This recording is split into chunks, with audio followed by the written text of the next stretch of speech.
Welcome back to the Hero Gauntlet, Sinbad edition. So let's look at our contenders. First is the sailor of the 7 voyages, the brave, the bold, Sinbad. Against him is the lurking, the mysterious, the murderous, invisible man. So let's look at Sinbad's deck. So remember, Sinbad, as he completes voyages, he's going to increase that speed after voyage, after voyage, after voyage. As we kind of look into some of the different cards, they can deal damage, recover health, and give you that card draw. Invisible Man, on the other hand, he actually gets to put his 5 tokens around the board, be able to maneuver around, get to the other side without even you blinking.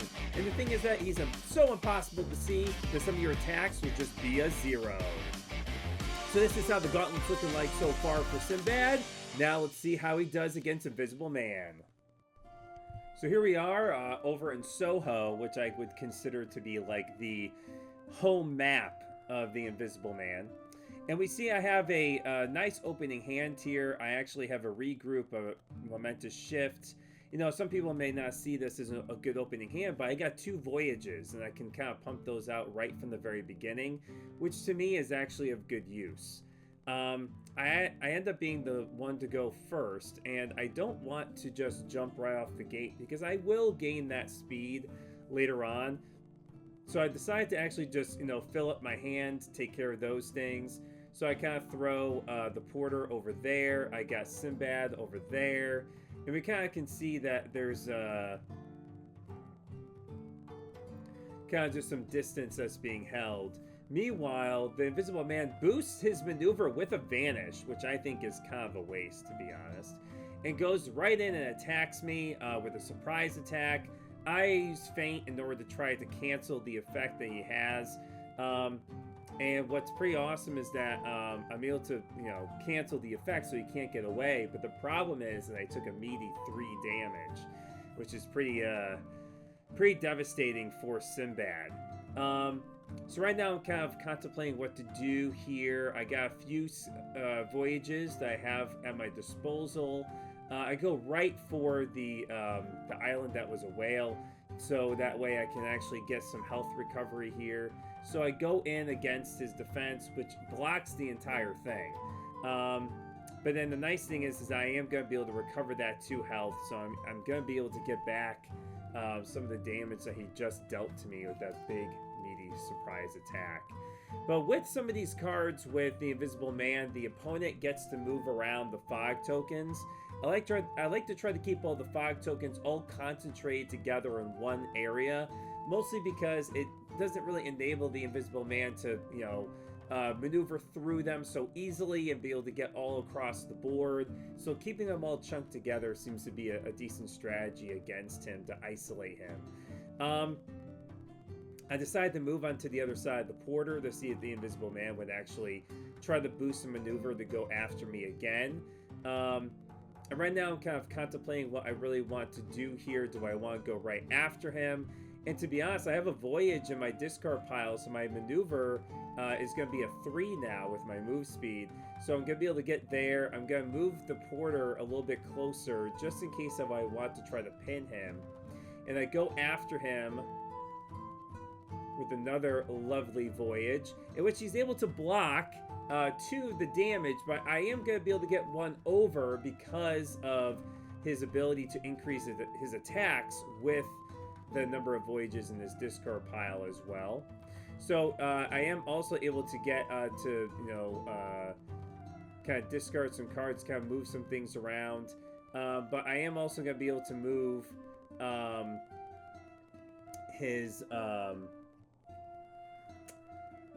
5 token, but I end up just staying right next to him just to try to keep the close distance with him. I do have some defenses I can use.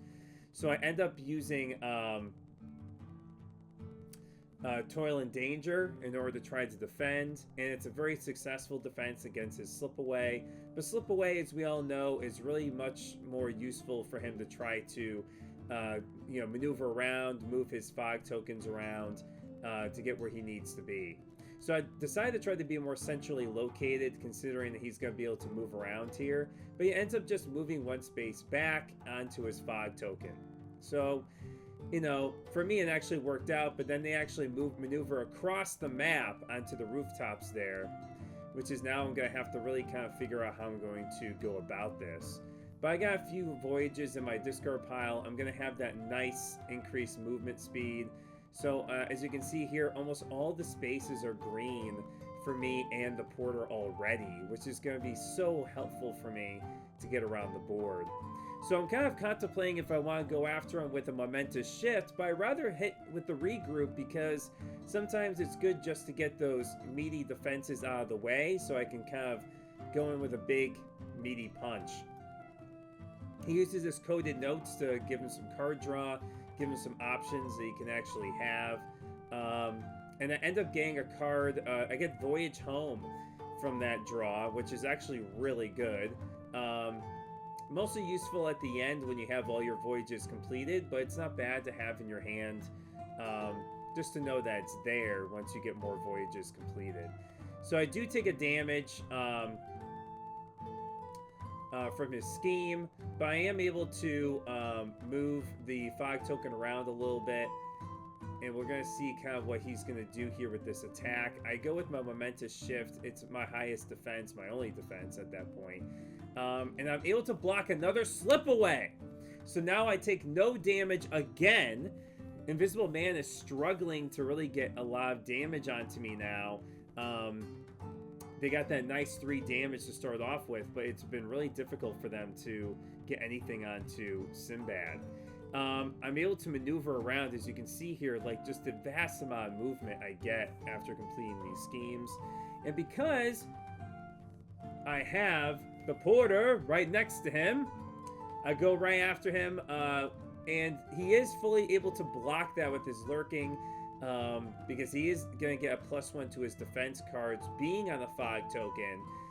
But I am going to be able to get the card draw from that to give myself some more options here going forward. We'll see what he decides to do there. Okay, so he kind of leaves himself positioned there, but he ends up just maneuvering twice and staying in that intersection up on the rooftops there. For me, I can get to him either way with the porter or Sinbad. It's kind of really what I want. I'm kind of surprised he didn't try to go onto the other side, but I'm actually kind of happy that he ended up going where he did. I'm trying to figure out where I would like to put the porter. I decided to put him right in the middle there, because even if he tries to get away, the porter is at least blocking a fog token space, so he can't maneuver through it. So let's see what happens. So I go after him again. This time around, I'm able to force him to discard a random card. But the thing is that he is going to confound me first, which is going to make me, I'm just going to discard that porter card, because you know what? I don't really need it. He's going to discard Rolling Fog, which is, you know, not an amazing pull from his hand, but it's pretty decent. And he goes right after me here. So I have some defenses. I have feints. So we're going to put down the feint here, and we're going to cancel that Emerge from the Mist. But I am going to take a damage over. He's going to get 1 damage over my 2 defense. And now he's going to go after me again, trying to keep dealing damage to Sinbad, doing the best that he can. I look at my defenses. I don't like giving up Momentous Shift, because it could be a nice, meaty offensive tool. So he goes after me with another slip away, but this time, he's not going to be able to get away. I do take the damage, but I do prevent him from being able to move away from me. And now we're going to interrupt the game with this halftime report. So going into this, Sinbad with only 2 combat damage, but 12 damage blocked, with Invisible Man with 5 combat damage, 11 damage blocked. But we have some health recovered on his side. You know, we got plenty of game here, so let's see what happens. So now we're going back to Sinbad's turn. And we're going over to the King of Serendib with his voyage. Oh boy, that is the big card that is perfect against these voyages. Impossible to see. And this is the first time we're actually seeing it here. Reduces my attack value down to 0. And so it doesn't enable me to do anything from that point forward. But a huge defensive play by the Invisible Man. I do have another voyage I can throw his way, so we're gonna see what happens. And he has no defenses; he's got nothing left. So I go after him with a meaty 6 attack. Boom! Big damage there against the Invisible Man. Not that invisible now, huh? We're not able to see anything in his hand because he has no cards in his hand. That's why his hand's invisible to him. That's why we're not able to do anything here. So what's going to end up happening, he's going to maneuver away. He's going to try to refill his hand. Meanwhile, I'm on the advantage here. He's only got 2 cards left in his hand to my 3, but now I'm going to have 4. So I am going to have some more options here. And I am going to go right after him with Sinbad, as well as with the Porter, to try to pin him right there on the streets, to try to prevent him from trying to get away. So I use Exploit because it's going to give me some card draw to be able to refill my hand. And I do like to have some more options here. So go after him. He throws down the Lurking. He's able to block 2 of that damage, but 2 gets over. And I'm able to at least put some more pressure onto the Invisible Man at this point, lowering down his health little by little by little now. Now that he's in the single digits, it's definitely going to be a little bit more difficult for him to try to survive. And I also know the other Vanish card is gone. At least one of the Vanish cards.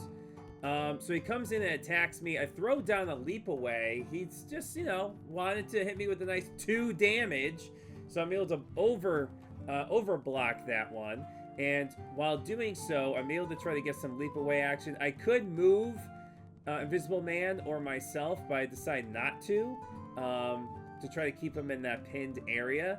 And then I'm able to move, he's able to move a fog token and stuff like that. So he is going to be able to escape. And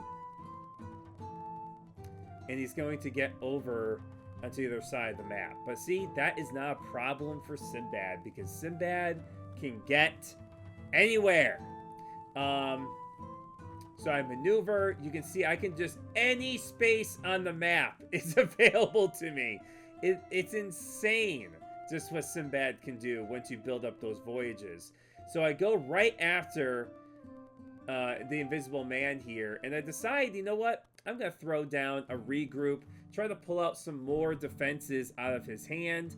I accidentally don't realize, oh yeah, I could be attacking with Sinbad or the Porter. So I go after him with Sinbad, with regroup, and he's able to defend with a nice 3 defense.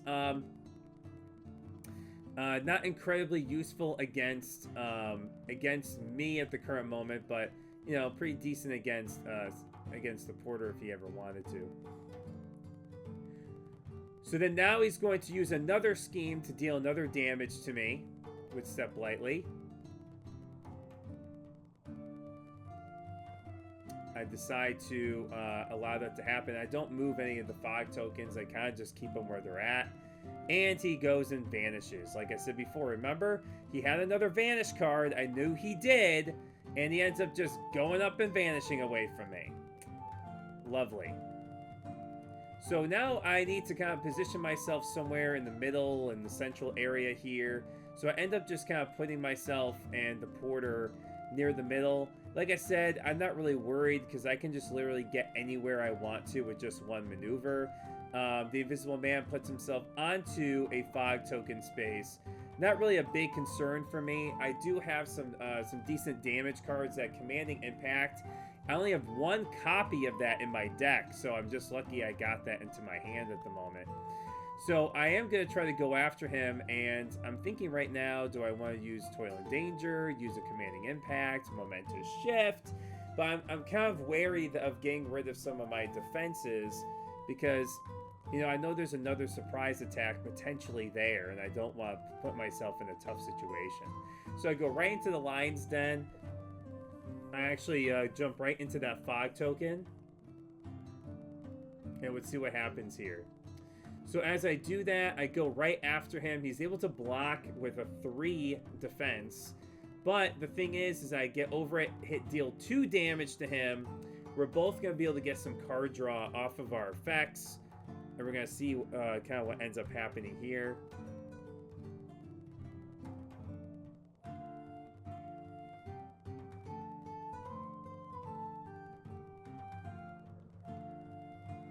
So we can see that I move, we kind of move the fog tokens a little bit after the effect of the card. He's able to get over onto that fog token to deal some damage to me. Reign of Terror, it's a really great scheme, especially for Invisible Man if he's able to position himself and an opponent onto a fog token. I'm able to move Sinbad right next to him. I have a plethora of options here.